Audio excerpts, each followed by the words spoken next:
तो next topic है संविधान संशोधन की शक्ति, है ना जी। The power of constitutional amendment. आपको संविधान संशोधन के बारे में पता होगा जी, बता दिया गया था कि कभी भी किसी चीज़ को जोड़ना है, तोड़ना है, अलगाव करना है, बदलना है, बोले तो कॉन्स्टिट्यूशनल अमेंडमेंट, बोले तो संविधान संशोधन। संविधान संशोधन के संदर्भ में लोकसभा के समान ही राज्यसभा को अधिकार प्राप्त है ना। मतलब लोकसभा के समान ही राज्यसभा को अधिकार प्राप्त है।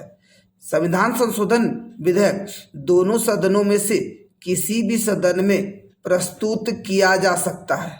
याद रखेंगे, किसी भी सदनों में प्रस्तुत किया जा सकता है। मतलब सिर्फ मनी बिल, धन विधेयक को छोड़कर कोई भी बिल, कोई भी विधेयक राज्यसभा हो या लोकसभा हो, कहीं भी पेश किया जा सकता है। क्लियर? इसका मतलब मनी बिल को छोड़कर बाकी बिल विधेयक में दोनों सदन को समान अधिकार प्राप्त है। अंतिम रूप से पारित होने के लिए इनका दोनों सदनों में अलग अलग पारित किया जाना आवश्यक है और इसके विषय में किसी भी प्रकार का गतिरोध होने की स्थिति में संयुक्त अधिवेशन का प्रावधान नहीं है। याद रखने का काम करेंगे। आप बताओ, संयुक्त अधिवेशन बोले तो ज्वाइंट सिटिंग, ज्वाइंट सेशन, ये कब ज्वाइंट सेशन बुलाया जाता है? लास्ट क्लास आपको हमने बताया था कि जब दोनों सदन के बीच विवाद चल रहा है, दोनों सदन किसी भी विधेयक को जब मन चाहे रोक दे, अस्वीकार कर दे, रिटर्न कर दे, तो बताओ भैया, ये जो भी आप लोग पद पे हैं, मंत्री पे हैं, राज्यसभा लोकसभा के सदस्य हैं, ये जो भी काम कर रहे हैं आप स्वहित के लिए कर रहे हैं, जनहित के लिए कर रहे हैं। तो जनहित जन कल्याण के लिए कर रहे हैं, तो उसका ख्याल रख कर ही आप जो काम करेंगे। तो उस सिचुएशन में ज्वाइंट सिटिंग बैठाया जाता है। लेकिन संविधान संशोधन के कंडीशन में संयुक्त अधिवेशन का प्रावधान नहीं है। अब देखिए, पीटी लेवल क्वेश्चन क्या होगा आपका, इसी में से एक एक लाइन दे देगा। बात को समझिए क्या कहना है। इसी में से एक एक लाइन दे देगा कि लोकसभा के समान राज्यसभा को अधिकार प्राप्त नहीं है। संविधान संशोधन को लेकर सही है या गलत? बताओ जी, हमने सही कहा या गलत कहा? तो गलत कहा, प्राप्त है। अब बोल दे कि संविधान संशोधन विधेयक दोनों सदनों में किसी भी सदन में प्रस्तुत नहीं किया जा सकता है। देखो एक वर्ड जुड़ रहा, नहीं, नहीं, गलत है, किया जा सकता है। ठीक है, अच्छा बोल दे संयुक्त अधिवेशन का प्रावधान है संविधान संशोधन को लेकर, तो नहीं है। संवैधानिक संशोधन के प्रश्न पर अब तक 3 बार दोनों सदनों में गतिरोध की स्थिति उत्पन्न हुई है ना। और पहली बार 1970 में लोकसभा में पारित प्री पर्स की समाप्ति विषयक विधेयक को राज्यसभा ने अस्वीकार कर दिया था। देखिए, हमने आपको बताया था ज्वाइंट सिटिंग का कंडीशन कब आएगा, जब अस्वीकार कर दे, देर कर दे।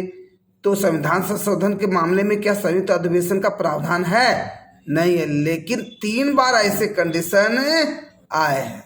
1970 में प्री पर्स की समाप्ति को लेकर था। दूसरी बार 8 साल बाद 1978 में 45वें संविधान विधेयक राज्यसभा द्वारा सुझाए गए 5 संशोधनों के स्वीकार करने के बाद पारित किया जा सका। तीसरी बार 1989 में जी। तो कब कब है? 1970,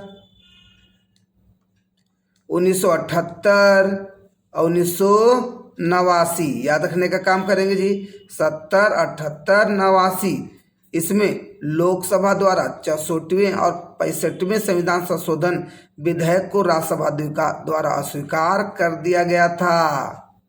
तो 1970 में किस मामला को लेकर? प्री पर्स को लेकर।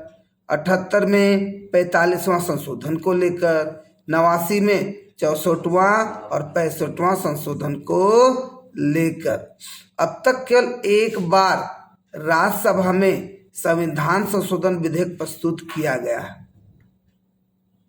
41वां संविधान संशोधन विधेयक 3 अगस्त 1975 को राज्यसभा में प्रस्तुत किया गया था, जिसे राज्यसभा ने 9 अगस्त 1975 को पारित कर दिया और 41वां संविधान संशोधन विधेयक राष्ट्रपति, प्रधानमंत्री तथा राज्यपाल के आजीवन दीवानी तथा फौजदारी के मुकदमों में उन्मुक्ति देने से संबंधित था। मतलब अगर आपका एग्जाम में क्वेश्चन रहे कि 41वां संशोधन जो हुआ था बता वो प्रस्तुत कब किया गया था, 1975 में। पारित कब किया गया, तो 75 में, मतलब 3 अगस्त 9 अगस्त, मतलब 6 दिन में पारित कर दिया। ठीक है, ठीक है। तो आप देखोगे कि इसको लेकर यहाँ पर देखने को मिलेगा कि 41वां संशोधन जो आप देखोगे कि तो यहाँ पर किस चीज को लेकर था, राष्ट्रपति, प्रधानमंत्री, राज्यपाल के आजीवन दीवानी तथा फौजदारी के मुकदमों से संबंधित था। 41वां किससे संबंधित था, राष्ट्रपति, प्रधानमंत्री, राज्यपाल के आजीवन दीवानी से संबंधित था। ठीक है, नेक्स्ट